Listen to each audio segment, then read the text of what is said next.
Vinnie and I agree on our top 6 fantasy quarterbacks for 2025, but things go off the rails after that. We dig into our top 10 quarterback rankings on today's episode of Locked On Fantasy Football.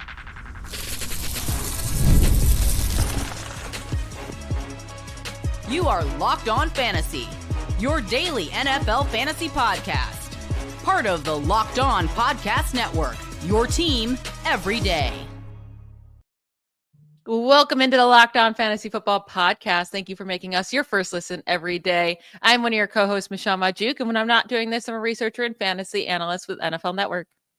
And I'm your other co-host, Vinnie Iyer. When I'm not doing this, I'm writing about NFL fantasy and betting for sportingnews.com. Today's episode is brought to you by Gametime. Download the Gametime app, create an account, and use code LOCKEDONNFL for $20 off your first purchase.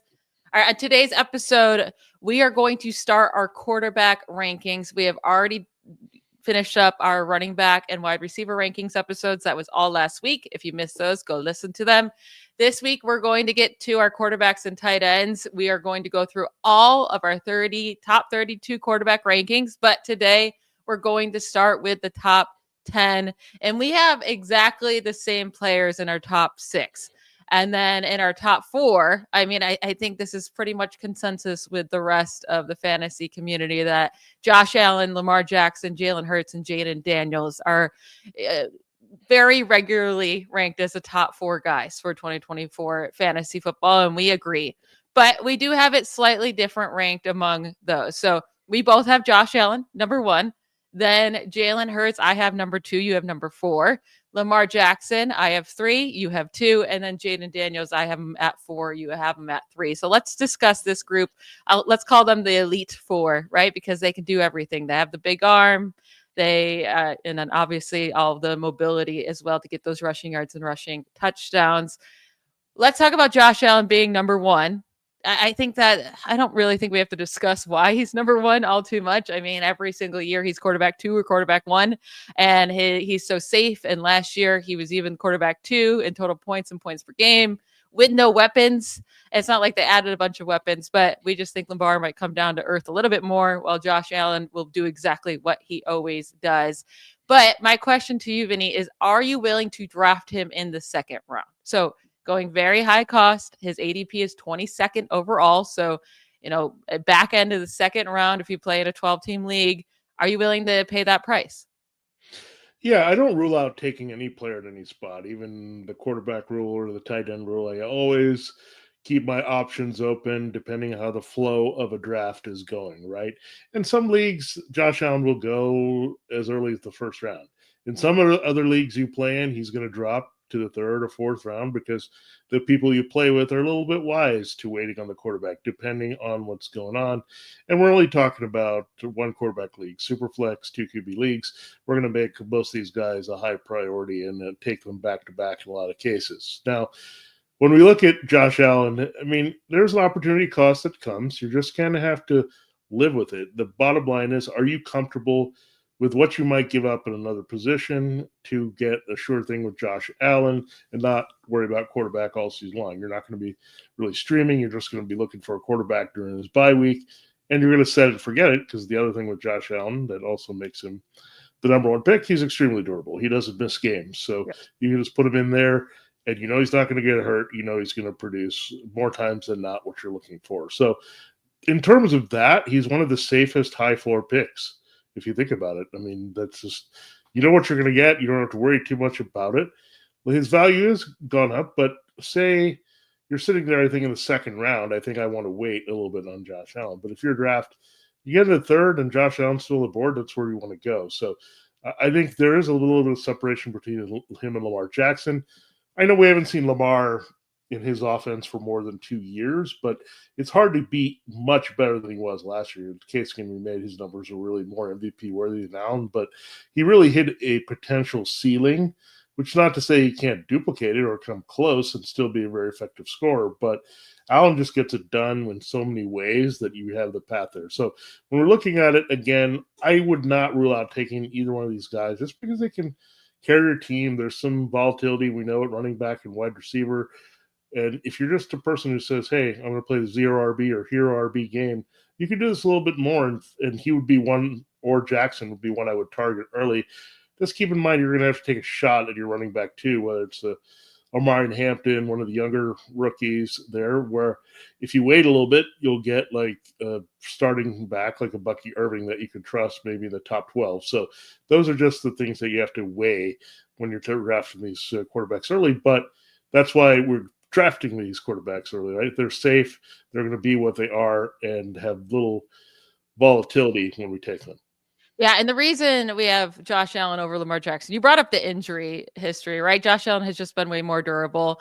When you look at the last 5 years, Josh Allen, is well outpacing Lamar Jackson points per game, over 2 more points per game on average throughout that time.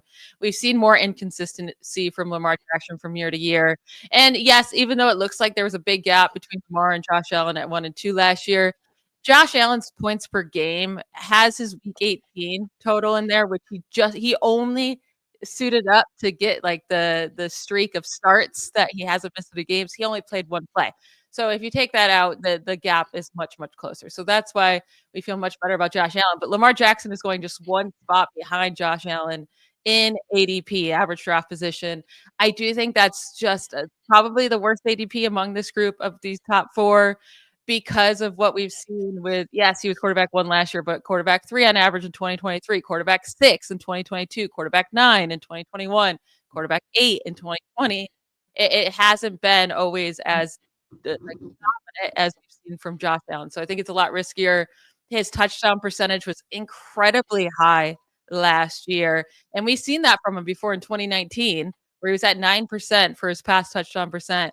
That went down for many, many years. That it was 6.9, 4.2, 5.2, 5.3. Spiked back up last year, 8.6. That's another risk of drafting him that high. But you still have him 2. I have him 3. He's still going to be great. Now, Vinny, you have Jalen Hurts last out of the top 4. I have him second. I'm going with the consistency thing. And yeah, he was quarterback 5 last year in average scoring, but he was right there with Joe Burrow, Baker, and Jalen Hurts at 3, 4, 5, basically all the same. And he only had 18 passing touchdowns. In 2023, he was a quarterback 2. 2022, he was quarterback 1. Like, it's just so consistent with him. I'm not worried about it. And you don't have to worry about his passing touchdowns. Yeah, my concern is actually the rushing touchdowns. Are we overdue for this negative touchdown regression with Jalen Hurts? I mean, we talked about a lot on the show how many times Saquon Barkley was knocking at the door, they gave it to Jalen Hurts. Will that rate continue where they're at the 1 yard line that many times and they're just going to pop it Jalen Hurts the end zone? But then again, Jalen Hurts could make up for it with passing touchdowns. But if it's a pass in a lot of leagues, that's 2 points less. Now, if they're the equal touchdowns, then you're okay with it a little bit more there where he can compensate through the air. You're feeling a little bit better. But the ground was just such cheap points, right? You just pound them in. You get those easy 6. It's hard to do that through the air in general, right? You probably like for every tush-push run, you're going to have for 3 of them, you're going to have 1 passing touchdown probably. So does that well go away a little bit? And if that's the case, then Jayden Daniels, I think, would be the candidate to have positive touchdowns, right? They're still sorting out their backfield between Brian Robinson Jr. and what they're doing with Austin Eckler and just what they want to do. And they are not as dominant there, obviously, with Saquon Barkley being in Philadelphia. And Barkley, we've heard it go the other way, vulturing. Barkley can end up vulturing more of what Jalen Hurts usually gets this season. So it's there. Like, he could continue to score at an incredible rate. I think Jayden Daniels just might be a little bit more well-rounded to put up numbers. Even if the Terry McLaurin thing, I think it's going to end, by the way. But even if that continues a little bit, the running, he's got it. He's going to get a few more touchdowns. And I think just having more weapons, like he's going to be well protected with Laramie Tunsil. So you have Deebo Samuel in there. So you should have Samuel McLaurin. He still trusts Zach Ertz all over the field. So I just like Jayden Daniels. It's also trajectory pointing up, right? He just got in his rookie season. And I think this guy has MVP potential, the way he puts things together. So that's where I'm looking at. With Daniels, again, you're going to have to pay a little bit higher cost. I don't know if I want to do it. Value-wise, if Hurts is the 4th and he's going in the 3rd or 4th round, I'd feel a little bit more comfortable with that than Daniels in the 2nd round. I'll say that. Yeah, right now, Jayden Daniels ADP is like at the top of the third. Well, Hurts is right there at the bottom of the third or even top of the fourth. I just don't think there's really a gap between them. I mean, Hurts, especially after the week 5 bye for the Eagles. I mean, the first 4 weeks started miserably for just that offense in general. After that, I mean, all the way from week 6 through the Super Bowl, he was averaging 24 points per game, Jalen Hurts was. So if he stays there where you can get him in the fourth, well, Allen and Jackson are going in the second and Jayden Daniels early third. I love that value for him. We're going to now get into the rest of our rankings in the top 10, and 5 and 6 are the same for us, but then there are lots of differences that we have to debate and discuss. We'll get to that right after a quick break.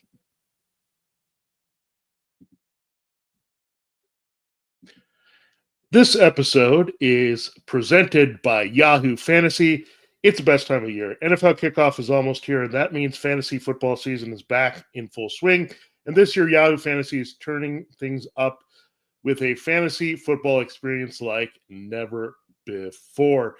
This year, Michelle and I are playing on Yahoo Fantasy, and you should too, whether you're a first timer or a veteran making your millionth league, which is where I'm about to be here, probably getting close there. It's definitely in the hundreds, I'll say that.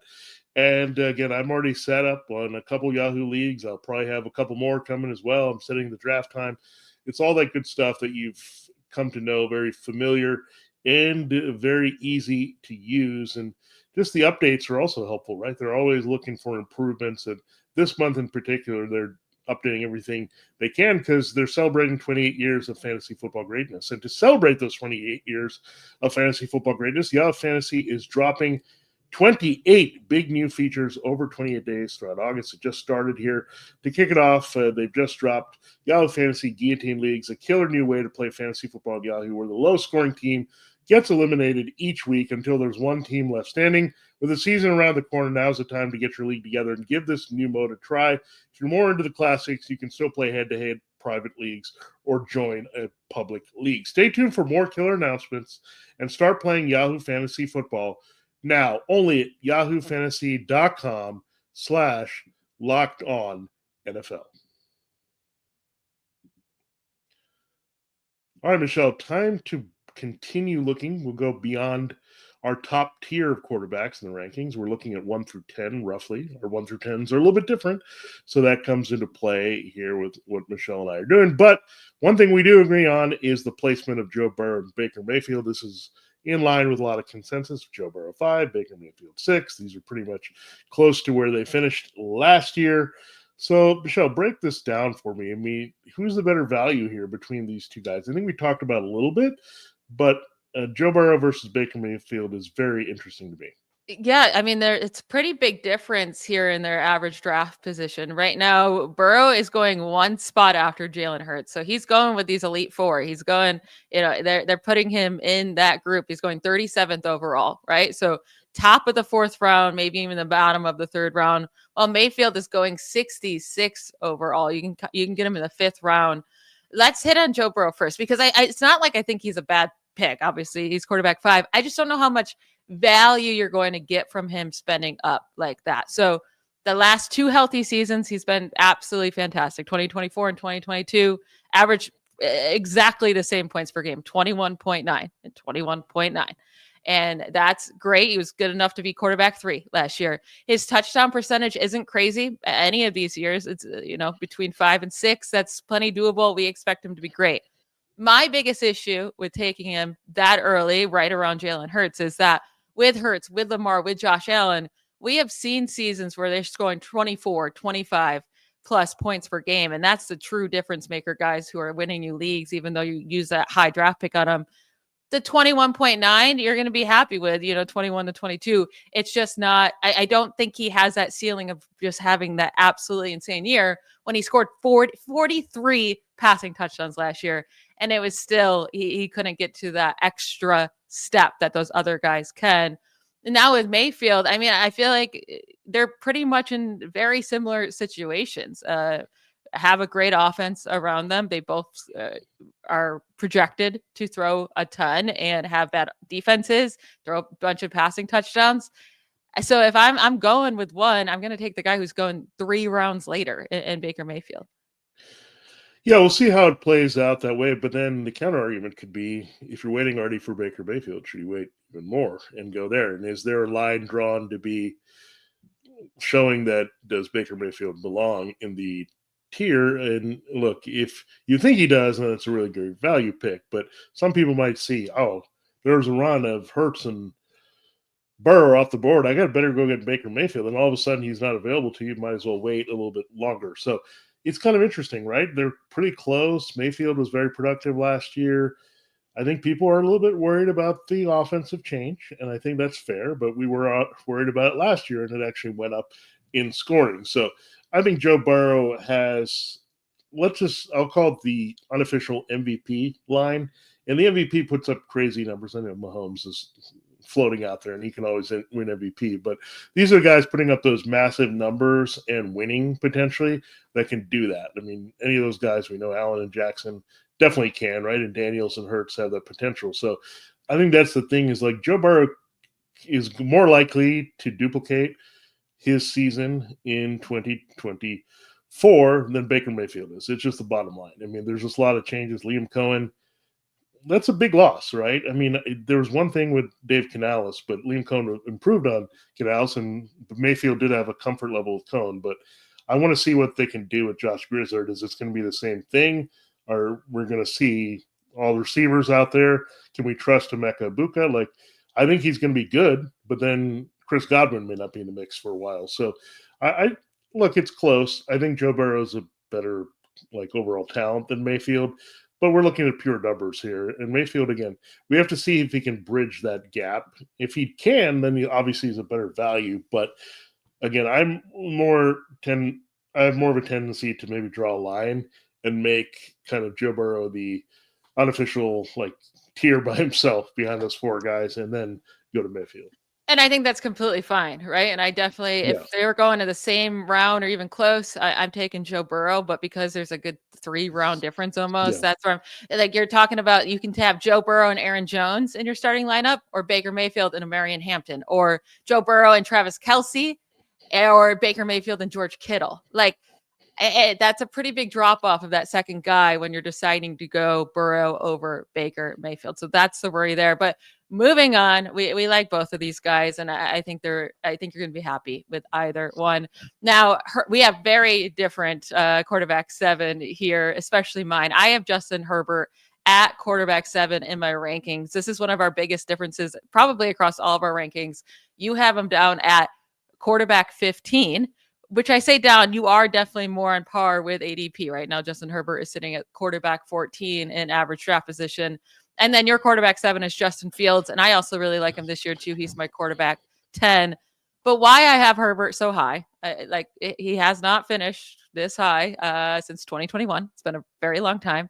He was quarterback 11 last year, quarterback 12 in 2023, quarterback 17 in 2022. But I think we saw the flip in the middle of last year. It started off slow. They were not passing a lot. The Chargers weren't. They're running a lot. A new system with Jim Harbaugh. But weeks 8 through 18 averaged 19.6 points per game after only having 6 passing touchdowns from weeks 1 through 7. It was like nothing was working for him to get those passing touchdowns the first part of the year, and then it changed. But that 19.6 points per game last year would have been good enough to put him at quarterback 7 on the season. He gets Keenan Allen back, which I do think is a big deal. The last time he played with Justin Herbert, that was just 1 year removed. He had over 1,200 yards and 7 touchdowns in 13 games played. Led the NFL in receptions per game and 4th in receiving yards per game. You get a second year with Ladd McConkey where they have the connection. They added more guys in the draft. Marion Hampton is a much better pass catcher than J.K. Dobbins or Gus Edwards. And I think they upgraded a pass catching tight end too in Tyler Conklin. So for all these reasons, that's why I really like Herbert this year and have him high. Yeah, my one concern with Justin Herbert, is will they let him throw as much as we need? Are we going to get the volume? Like, I think he's going to be very effective when he's passing. And you're right, Allen returning is good. It gives him a familiar target. The interesting thing, however, is that they're planning to put Allen on the outside and keep Ladd McConkey in the slot. So I don't know how that will play out, right? I don't know. I guess there's 2 ways to look at bringing back Keenan Allen. Do they have not as much faith in these younger receivers and maybe tight end I mean, so far it's been Will Dissly and Tyler Conklin, but do they need one more security blanket for Herbert? Is that why Allen returned, or do they just like him and they saw him? But it's interesting that he's playing a relatively unfamiliar position to him. I know he's played on the outside before, but they're just saying McConkey has a spot, right? You're going to have to play on the outside, which I think he's okay with. So we'll see how that plays out. But again, this team ran the ball 45% of the time last year. Does the Hampton thing do this? But we had two different developments, right? Allen was added, but at the same time, Rashawn Slater went down at left tackle. We don't know how big of a deal that's going to be necessarily for the passing game. Are they going to be leaning on the run a little bit more? What are we going to get from the defense? So there's all kinds of question marks here with the volume. But Herbert, definitely the arrow pointed up once he got Allen, that's for sure. I don't know if I would put him beyond like just the back end of the QB1s, around 12 because of that. But again, I just don't know if you're going to get the volume you need because the Chargers figure to be good, and I think they'll be running as much as they can when they're in control of games. That's all fair. I am definitely much higher on him than consensus. Maybe I'm too bullish, but I do think he has. We've seen him have a super high ceiling. I think this all clicks back for him again this year, and I love his weapons. But we will discuss why you have Justin Fields at quarterback 7 and get to the rest of our top 10 quarterback rankings right after a quick break. Have you ever decided at the last minute to head to a ball game with friends or family? Maybe it's game day and you suddenly realize you want to be in the stands. That's exactly where Gametime comes in. It's the easiest way to grab last minute tickets without the stress. With the money you save on tickets, you can splurge on food, drinks, merch, or even invite a bigger group to come to the game with you. Gametime makes it possible. It makes buying tickets fast and simple. Prices on the app actually drop the closer you get to the first pitch. And they've got incredible last minute deals, clear seat views, and a lowest price guarantee that takes the worry out of buying. Gametime is the official ticketing partner of Locked On MLB, making it easy to browse the app for an exciting upcoming MLB game. I actually just got an alert that the ticket prices for the Red Sox versus Astros game that's coming up here that I've been waiting to buy on the Gametime app have dropped in prices. And that's exactly what I've been waiting for and exactly what I knew was going to happen because the Gametime app always has my back. You get to take the guesswork out of buying tickets with Gametime. Download the Gametime app, create an account, and use code LOCKEDONNFL for $20 off your first purchase. Terms to apply. Again, create an account and redeem code LOCKEDONNFL. That's LOCKEDON NFL for $20 off. Download the Gametime app today. Last minute tickets, lowest price guaranteed. All right, Vinny, you have Justin Fields at quarterback 7. I have him down at 10, but I do like him, and I think he's a safe pick at his 102 overall average draft position. And we both are higher on him than his quarterback 12 average draft position. So last year, he averaged 18.9 fantasy points per game in his 6 starts with the Steelers. We know the mobility he has offers some very high upside. I think he's a safe pick besides the fact that if the Jets start losing games, then maybe he gets benched. But I think that's the only way you're upset by selecting him in the 9th round where he's going right now. Yeah, and this is the one thing that I try to bring up all the time. Like I think with public, casual, maybe fantasy football players, you forget you have the bad taste in your mouth from a previous offense. You got to blow that up when it's a change, right? Same thing. We're doing that with Ben Johnson and Caleb Williams. Well, an extension of that Lions offense is also in New York with Tanner Engstrand. So they're going to run some concepts. Aaron Glenn's there too, so you can oversee to make sure they're like that. Obviously, they're not going to treat him like Jared Goff because he's going to take off and run and have some potential that way. But they're going to play to the strengths of Justin Fields and really say, okay, you're going to take off and run. That's fine. If that's going to help us move the ball and keep it going, we're going to be fine with that. And then they're going to use that running ability almost like their form of play action. I think they'll have traditional play action, but like, okay, is he going to hand it off or pass it, zone reads, all these type of things. They're going to use Justin Fields' strengths, which are just thrown deep and running to his advantage. And he's got to go to a receiver in Garrett Wilson. The other receivers we need to see, but Mason Taylor, the rookies, started to come on here as maybe a key target at tight end. We'll see how it also plays out. But again, he's produced without many weapons before, whether it's in Chicago or Pittsburgh. So when I look at this, again, Justin Fields, pretty safe, running cheat code. I mean, this is the biggest reason for this guy being this high. I mean, he's the ultimate running cheat code where it doesn't matter if it leans all the way running and you don't get much passing, you're still going to get the numbers. Yes, absolutely. I am with you there. Now, for my quarterbacks 8 through 10, it goes Caleb Williams at 8, Brock Purdy at 9, Justin Fields at 10. You have Patrick Mahomes at 8, Caleb Williams at 9, and Bo Nix at 10. So we both agree Caleb Williams should be in our top 10. And honestly, it's a lot of projection, a lot of hope, right? It's all about Ben Johnson. It's all about his ability coming out of school and knowing he has that big arm, he has the scrambling ability, all the weapons around him. And at the end of, his rookie year, we started to see it click a little bit more. He did finish as the quarterback 4 in the week in 3 of the last fantasy weeks of the season, with some bad games in between. But we saw some big games from him, and I do think that can happen. And I don't think they have the backfield to really lean on the run and defense all that much. So it's a lot of projection. It's risky, but we both have him top 10. But Patrick Mahomes as your quarterback 8, I'm definitely lower on him, like always.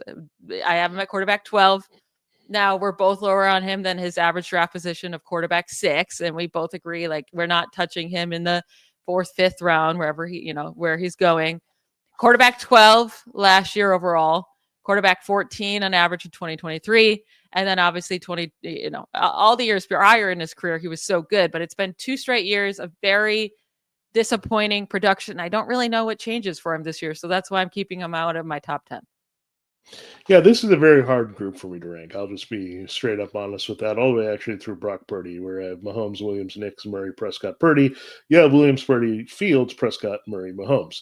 So this is just a very hard tier, because I think any of these guys can be really good, or any of these guys could fall flat and not give us anything close to their value. So Mahomes, I'm a little bit basing it on, I'm hoping for Rashee Rice and Xavier Worthy to have a huge impact together, and we'll see some of the old Chiefs passing game return. So I'm doing that a little bit here. So a lot of this is weapons and system and all that. And I went back with Bo Nix and I kind of said the same thing. Hey, the system's pretty good. The weapons are not bad. I'm not going to drop him as much as I thought. Where Kyler Murray and Dak Prescott are going in the wrong direction. Brock Purdy, I think, was just a product of, I'm a little concerned about maybe some of the things around in this passing game. Will they lean a little bit more on the run? But again, these are all minute differences that I'm trying to get through here. I could have easily flipped Mahomes and Purdy. I could have Mahomes at 13, where you had him, and Purdy 1 spot ahead of you at 8, right? I could have really done that. But the bottom line is I'm not that excited to enter this tier, except for one player, and that's Caleb Williams. So that's why I wanted to make sure, hey, if you're going to, you should have a flashing neon sign. This is the value pick you should grab, right? Everything else, just look around it. But Caleb Williams, I think you're going to still get a value. We're really high on him, but I think some people are going to let him slip for some of these names. And I think you can really take advantage of this. So, and also, I love it that he's kind of struggling in the preseason, right? Everyone's like, after last year, let's pump the brakes. That's going to make him a good value, I think. So I think of all the players that I feel weirdly the best about floor versus ceiling, or ceiling and floor, is definitely Caleb Williams in this group. Yeah, I mean, I'm definitely with you. And I thought about putting him over Justin Herbert too, because I still think right now, Caleb Williams has the potential to outscore Herbert. It's just so much projection and worries. But yeah, definitely when you're looking at the Brock Purdy's or the Dak or the Kyler Murray's, Caleb Williams just actually still gives you that really high hope. So it's hard to rank him much lower, but we're definitely higher as a podcast on him than the fantasy community. Caleb Williams is sitting at quarterback 15 in average draft position. So we love his value this year. Now, like you said, we differ on Brock Purdy a little bit, but it's probably not that far off. I'm quarterback 9, you're quarterback 13. I'm Brock Purdy. And then Bo Nix, though, you have inside your top 10, and I am much lower on him. I have him at quarterback 16. The reason I have Brock Purdy in my top 10, it's hard to get him out of it when he was quarterback 8 on average in his first year as a starter in 2023, quarterback 10 in average scoring in 2024. And that's without Christian McCaffrey and Brandon Ayuk and Trent Williams and Ricky Pearsall for so much of the season, with him dealing with a throwing shoulder injury for a chunk of that time too. We saw him start to scramble a bunch last year as well, 323 yards and 15 games played. There's only 3 quarterbacks that have more 20-plus fantasy point games than him over the last 2 seasons. That's Josh Allen-Lamar Jackson and Jalen Hurts. All those 3 guys going in the top 3 rounds. Purdy's going real late. I just think Purdy is highly underrated, I guess. So he's going to be in my top 10. But tell me why Bo Nix is your quarterback 10. And I'll tell you why I'm low on him. But technically, you're low on him too, because he is going as quarterback 8 in average draft position. Yeah, I slipped him a little bit. Like, I wanted to slip him a little bit more, but then I said, like, the weapons are a little bit better. I think just having a little bit of a juice in the backfield is going to help him overall. He's in year 2 of an offense. I just don't think this scenario screams out sophomore slump. Like, I think he'll drop a little bit, which I have him doing, but I want to think there's going to sophomore slump because that's kind of like a Bo Nix well outplayed. But I think looking back, I think he was better than I thought overall as a player. Just looking back, and then knowing that he has some upside to put it all together in this offense, and it's a good system as well. So that's why I'm keeping him. This is more like I've went to the Bo Nix floor. I'm not that interested in his ceiling, but I'm playing to his floor here with this ranking. Yeah, I mean, last year, quarterback 8 in average scoring, but that week 18 game totally skewed up his numbers. So just if you're looking at the fantasy regular season, weeks 1 through 17, he was quarterback 10, averaging 17.7 points per game. That's nothing crazy. He was only a top 10 quarterback 6 times last year, 6 weeks, top 7 only in 3 weeks, and that's including week 18. So really only twice in the fantasy season. His yards per pass attempt scare me at 6.7. That's super, super low. And I don't think that gets any higher adding Evan Ingram. Like, it might get lower, right? Evan Ingram's not like this. He has a super low yards per reception in his career. And then also his pass touchdown, right? I mean, 5.1, if that stays the same, you'll be happy. Mahomes was at 4.5 last year. It could easily go down. It ranked 10th among qualified quarterbacks. And again, does Evan Ingram help that go up? I don't think so. Evan Ingram never catches any touchdowns. So I don't know. And I do think that the backfield actually hurts him that they upgraded there because he can lean on the run more. Plus, their defense has gotten it's just so good too. So all those reasons, I am way down. I'm not touching him near his average draft position. We are going to get to the rest of our quarterback rankings. Well, actually, quarterbacks 11 through 20 on tomorrow's show, and then hit on those later guys in our rankings that either have upside, we're just scared of the risk, or we're just completely out on them. So we'll tell you all about that in our next 2 shows. I want to thank you all for making Locked On Fantasy Football your first listen today. For your second listen, check out Locked On Bets. Betting experts Lee Sterling and Kevin Rogers have daily MLB locks and can't miss football futures. Find Locked On Bets on YouTube or wherever you listen to podcasts. We'll talk to you tomorrow. Bye, y'all.